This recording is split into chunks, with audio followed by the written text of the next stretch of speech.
मुझे ऐसा लगता है कि जिनको संतान के रूप में बेटी मिलती है उनका पड़ला भारी होता है, धर्म का पड़ला भारी होता है। किसका पड़ला? धर्म का पड़ला भारी होता है। यानी वंश में धर्म का प्रादुर्भाव हो गया। क्यों भाई, हो गया कि नहीं? बेटी को धर्म ही भेजता है कि तुम्हारा ये धर्म है कि तुम आए हो तो यज्ञ करो। अब तुम सामूहिक रूप से यज्ञ नहीं कर पा रहे हो, और यज्ञ हो रहा है तो थोड़ा बहुत दान दे रहे हो उसमें, और वो भी कभी कभी। लेकिन याद रखना, बेटी का जन्म जिस घर में होता है उस घर में उसी दिन यज्ञ का भूमि पूजन हो जाता है कि अब हमारे घर में यज्ञ अवश्य होगा। बेटी का विवाह क्या मानते हो? यज्ञ। और बोलो ईमानदारी के साथ, पिता को यज्ञ करना पड़ता है कि नहीं करना पड़ता है? और जितने यज्ञ हैं उन यज्ञों में आप सहयोग ले लीजिए, लेकिन कर्जा मत लीजिए। समझ रहे हो कि नहीं? होम यज्ञ आदि जितने यज्ञ हैं, ज्ञान यज्ञ हैं, उनमें आप चंदा ले लो, और जितना मिल जाए चंदा उतने में ही यज्ञ कर दो। सहयोग जितना मिल जाए, और आपके पास सामर्थ्य है तो आप अपना धन लगा दीजिए। लेकिन बहन बेटियों के सोने चांदी के आभूषण, पुरखों की जमीन बेच करके नहीं करना है, याद रखना, गलत हो जाएगा। लेकिन बेटी का यज्ञ एक ऐसा यज्ञ है, अगर कर्जा लेकर के भी विवाह रूपी यज्ञ किया जाए तब भी पुण्य प्राप्त होता है कि तुमने ये कर्तव्य समय से पूरा किया है। भले ही तुमने कर्जा लेकर के विवाह किया है, लेकिन तुमने कर्तव्य समय से पूरा किया है। समय से तुमने बेटी का हाथ पीला कर दिया है, समय से उसको सम्मान की भूमि पर सुरक्षित किया है।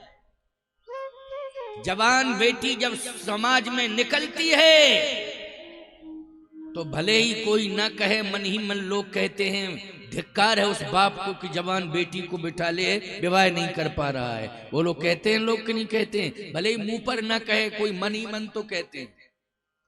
कैसा वो पिता है कि जवान बेटी का विवाह नहीं कर रहा है?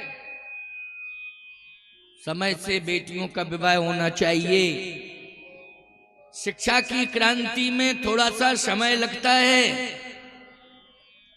क्योंकि बेटी रुचि रखती है कि पढ़ रही है, अच्छी बात है, डॉक्टर बने, इंजीनियर बने, मास्टर बने, हैं बेटी आपकी मंत्री मिनिस्टर बने, राष्ट्रपति बने, कोई दिक्कत की बात नहीं है। ये तो क्षमता की बात है, चाहे बेटा हो चाहे बेटी हो, ये क्षमता की बात है। ईमानदारी के साथ बताओ, बुद्धि की अधिष्ठात्री कौन है? शारदा सरस्वती है। बोलो भाई, जो सबको बुद्धि दे रही है, बुद्धि प्रदाम शारदा दे रही है कि नहीं? बोलो किस कोटि में है वो? नारी की कोटि में है कि नहीं? जल्दी बोलो, कितनी बड़ी बुद्धिमान है वो कि सबको बुद्धि दे रही हैं। सब उनसे मांग रहे हैं, हमें बुद्धि दो, बुद्धि दो, बुद्धि दो। बोलो, ऐसी बात नहीं है कि नारी जगत बुद्धि का खजाना नहीं है। सबसे बड़ा बुद्धि का खजाना तो नारी ही है, याद रखना। अगर शारदा जी को ले लिया जाए, सरस्वती जी को, तो बोलो भाई और सबसे बड़ी कृपा का खजाना भी नारी है। प्रमाण क्या है? जनक सुता जग जननी जानकी, जनक सुता जग जननी जानकी, अतिशय प्रिय करुणा निधान की, अतिशय प्रिय करुणा निधान की, अतिशय प्रिय करुणा निधान की, अतिशय प्रिय करुणा निधान की, ताके जुग पद कमल मनाओ, ताके जुग पद कमल मनाओ, ताके जुग पद कमल मनाओ,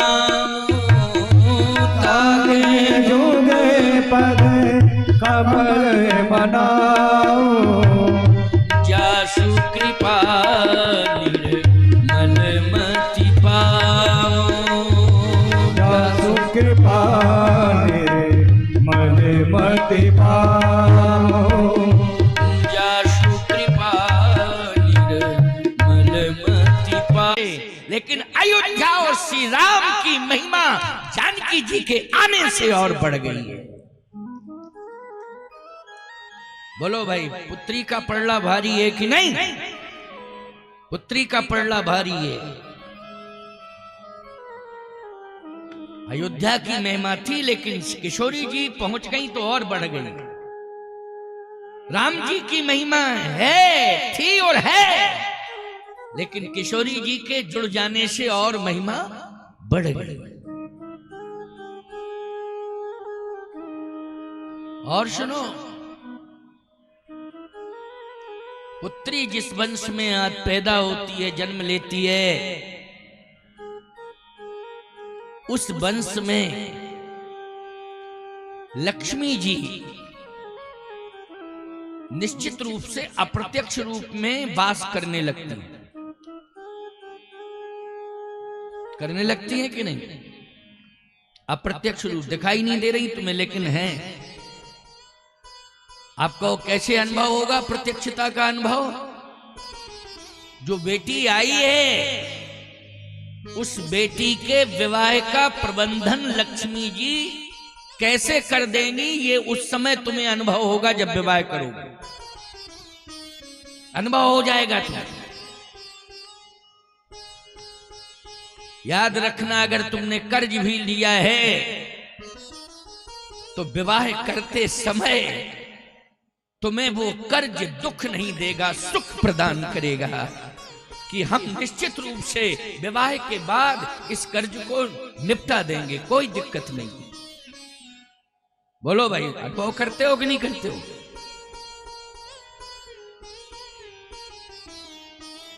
फिर तुम्हें चिंता नहीं, लक्ष्मी जी को चिंता होती है कि हमें कैसे इसका निस्तारण करना है। ये चिंता लक्ष्मी जी को होती है। लेकिन मैं एक बात आपसे पूछ रहा हूं कि बेटा आपका, कोई माई का लाल खड़े होकर के जरा बतावे कि बेटी ने जुआ खेला हो। बताओ, आज नहीं कल बताना, परसों बताना, वर्षों में बता देना कि मेरी बेटी जुआ खेलती है, 10 लाख रुपया हार गई, 5 लाख हार गई। जब भी तुम्हें समाचार मिलता है तब यही बेटा जुआ में 5 लाख 10 लाख हार गया। बोलो भाई, हार गया कि नहीं? किसका समाचार मिलता है सुनने में? जल्दी बोलो। बेटा का। और मेरी बात को सुन लो, कभी भी किसी ने शिकायत नहीं की कि तुम्हारी बेटी ने मुझे गालियां दी। कोई अपवाद ही होगा, कोई दिमाग खराब हो या कोई कंडीशन वैसी हो, अलग बात है। लेकिन बेटे का समाचार कानों में सुनने को मिल जाएगा कि तुम्हारा बेटा गाली दे रहा था मुझे। गलत कह रहा हूं क्या मैं? बोलो। मैं इस बात को मानता हूं कि बेटा वंश को चलाता है, यह सत्य है। बेटा वंश को चलाता है और बेटी इस धरती पर भगवान को उतार के चलाती है। अवधेश के बालक चार सदा तुलसी मन मंदिर में बहरे बेटी चला रही है। कौशल्या जब बोलन जाई, ठुमुक ठुमुक प्रभु चले पर आई। बोलो भाई, बेटे ने वंश चलाया और बेटी ने भगवान को चलाया। गलत कह रहा हूं क्या मैं?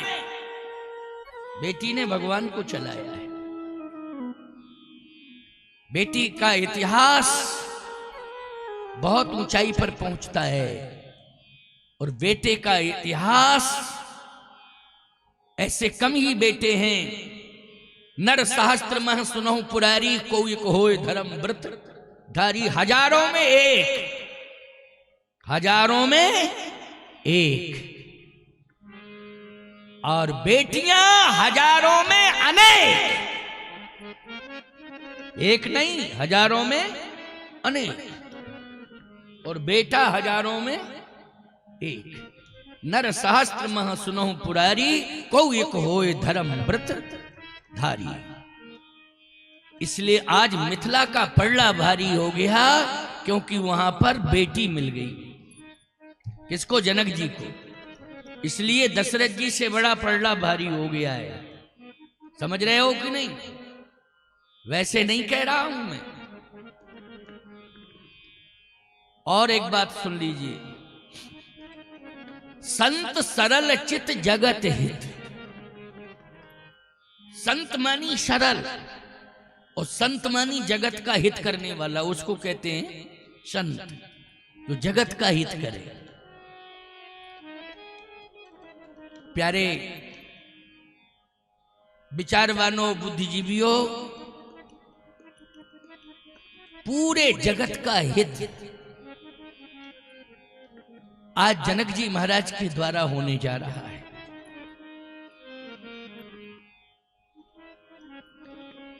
पूरे जगत का हित होने जा रहा है, याद रखना। क्यों? उद्भव स्थिति संहार कारिणी, क्लेश हारिणी, सर्वश्रेयस करीम, सीताम नतो हम राम वल्लभाम। सर्वश्रेयस करीम, उद्भव स्थिति का।